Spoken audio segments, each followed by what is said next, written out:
Creating positive habits around your home and organizing and cleaning seems like a really daunting task, but I recently read the book Atomic Habits. So my dog wants to be in the video. Hey, sweet pea, you my good girl. I love you. Yes, I love you very much. So I recently read the book Atomic Habits, and I thought, you know what, this applies to literally every area of our lives, including our home. So I thought I'd give you a brief overview of the book and then give you some ideas of how to implement these into your home life, whether that is cleaning or organizing or both. So the whole idea of the Atomic Habits book is that goals are too big, right? It's great to have a goal, but to actually achieve that goal, we have to create positive habits in our life. And to create a positive habit in our life, there are a couple of different ways to go about doing that, but we need to ultimately break it down to be as simple as humanly possible. And a lot of times that means, for instance, if you want to read a book, if you don't consider yourself a reader, first of all, you need to tell yourself you are a reader. And instead of setting a goal to read a book, whatever that book may be, just say, you know what, all I have to do is 2 minutes a day, which breaks down to about a page a day. That's it, right? And then once you get going, it's very much like if you watched last week's video on the 15-minute declutter. It's very much like that, where you say, this is all I have to do. And you create something so simple that it's almost effortless to get it done. And once you get it done, you're creating motivation in your life. But really what you're doing in this instance is creating a habit. So habits are basically just actions, behaviors that we perform without a whole lot of thought going into it. For example, creating a sandwich, right? We know how to create a sandwich. The very first time we tried to make a sandwich, we were, do I do this? I don't know. And it took us a minute to figure it out. But okay, that might be a little simplistic of an idea. How about driving a car, right? It took us a little while to figure out how to drive a car, figure out how to determine distance between you and another car around you, figure out how much the steering wheel, how much, to actually turn the steering wheel to see how the car is going to behave, how much pressure to put on the brake before you actually stop, or to stop without jolting forward, right? Those are things that we have to learn, but now that we have learned them, they're effortless, right? They just come naturally to us because we have done them so many times, we've created a habit of it. The same thing can be true of anything in life, including cleaning and organizing in your home. And I think that is one of the best ways to start habits in our lives, because the area that we live in, our home environment, the energy affects us so much. So if our home is dirty all the time, if our room is constantly messy and we're constantly like, oh, I gotta clean my room, or there's mounds of clothes in the corner, or your living room is never put together, or your kitchen always has dirty dishes, whatever it may be, getting your home in order helps you to get the rest of your life in order, because the energy in the environment in which you live, which you spend most of your time, is really going to affect the energy in the rest of your life.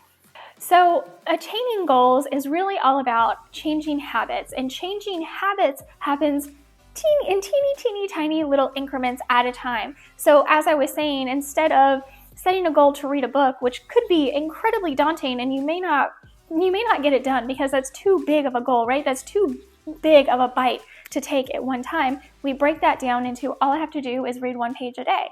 That is in turn creating a habit, because once you do something over and over and over again, you just your body knows to do it. You're no longer flexing the muscles in your brain to say, oh yeah, I've got to get that done. Your brain is just already in line. Okay, this is when we do it. One really great way to get this done is to create a habit, especially when we're talking about cleaning up or going to the gym or whatever it may be, is associating it with something else and or assigning a time to it. For example, every night before I go to bed, I'm going to load and run the dishwasher, right? So when we wake up in the morning, there are no dishes to be done. All of the dishes have been done and our kitchen is cleaned up. that is one way that we are, one, attaching it to something else, like going to bed, which we do every night, and also assigning a time to it right before I get in bed.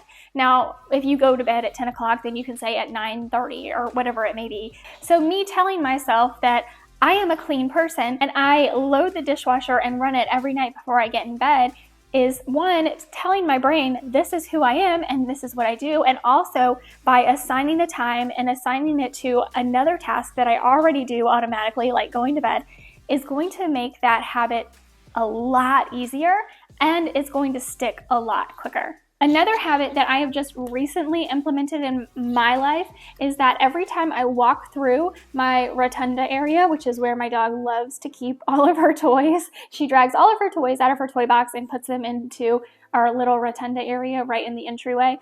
And so every time I walk through, I pick up her toys. And it's not like, I have to pick up her toys again. I just tell myself, I'm already walking this way. I'm going to pick up her toys on the way, because I want to have a clean walkway, a cleared walkway into our home. To somebody who hasn't implemented habits, positive, healthy habits in their lives, this may seem like a really daunting. Why do I have to do it every single time I walk through the rotunda? Well, it's not that I have to do it every single time I walk through the rotunda, but if right now, to build the habit, I am telling myself every time I walk through the rotunda, I pick up Kim's toys, then my brain starts on its own. The more and more I do it, my brain just is going to automatically let me do it without me having to even think about it. And that is where real habits live, right? In those moments where our brain just automatically does it and we're not expending any additional energy thinking about doing it, actually doing it. After we do it, we're not thinking about it at all. It just comes naturally. That is when a habit is formed.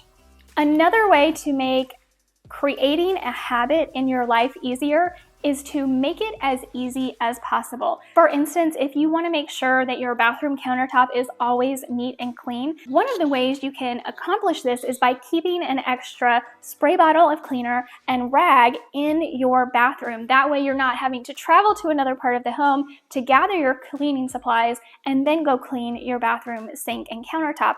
No, it's already there. You're making it that much easier for yourself to get it done. So since your cleaning supplies are already right there under the sink in your bathroom, all you have to do is bend down, grab them, use them, and now your bathroom counter and sink is perfectly spotless and clean, whether you do this every day or once a week. I would actually recommend, though it seems like overkill, you would probably want to get this done every single day to build the habit in your brain. That way you're not waiting a whole week for your brain to be like, oh, what is this that we're doing again? Doing something regularly over and over again is how your brain builds this muscle memory so that you don't have to think about it anymore. Of course, the book Atomic Habits goes into a lot more detail than what I put into this video. I just wanted to break down some of the key concepts and ideas that you can take and run with right now today, because I know we all want to make things easier for ourselves. We all want to have a clean home without putting in the effort, and the way to do that is to put in a little bit of effort, creating tiny little steps that are going to reach our goal, right? For example, if you want your whole house to stay company ready, right, all the time, you don't want to don't set yourself up for failure, right? You want to set yourself up for success. And the way to do that is to create incremental habits that are going to build to your larger goal. For instance, getting the dishes done before you go to bed at night, right? Loading that dishwasher before you go to bed at night is one step that as you create that habit and it just becomes muscle memory for you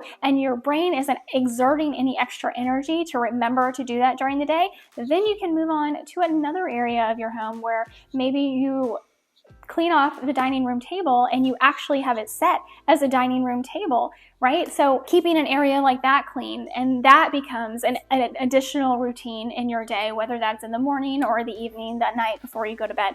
So creating these tiny routines build on top of one another to get you to your overall goal. I actually really hope this inspires you to read the book. I just downloaded the audiobook on Audible. I am in no way affiliated with Audible, but I happen to really enjoy being able to listen to a book while I'm cleaning or doing something else that's kind of a mindless task. That way it occupies my mind and I get to learn something in the process. In fact, that is another tip for creating a habit, is to reward yourself when you actually work on that habit. So let's go back to setting yourself up with the habit to get all of your dishes put in the dishwasher and run it before you go to bed, right? Maybe to reward yourself, once you start cleaning up in the kitchen at night, you turn a podcast on your phone and you get to listen to your favorite podcast while you clean up the dishes, or your favorite audiobook, or whatever it may be. That is your reward for getting that task done. The same could be true if your goal is to get in the gym, right?